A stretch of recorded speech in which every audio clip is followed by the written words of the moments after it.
moyo watu omwetikala tirutsa mzipinjo mavutonga miri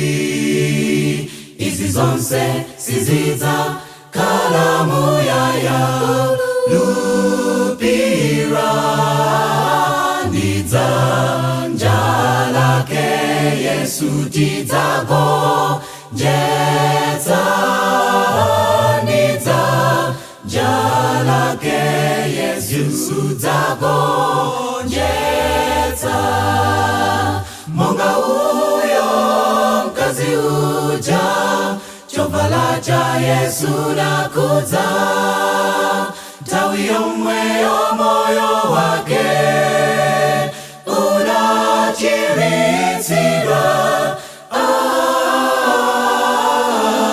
mwa Yesu tikakulupira tidzamasulidwa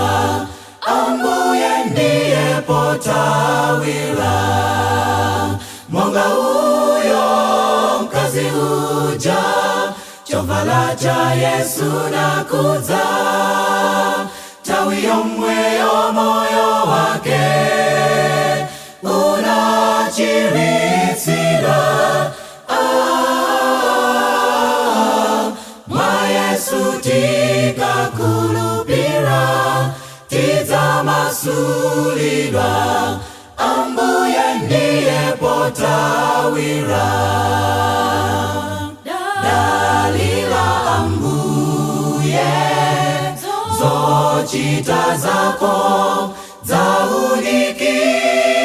zaunikirawe poyenda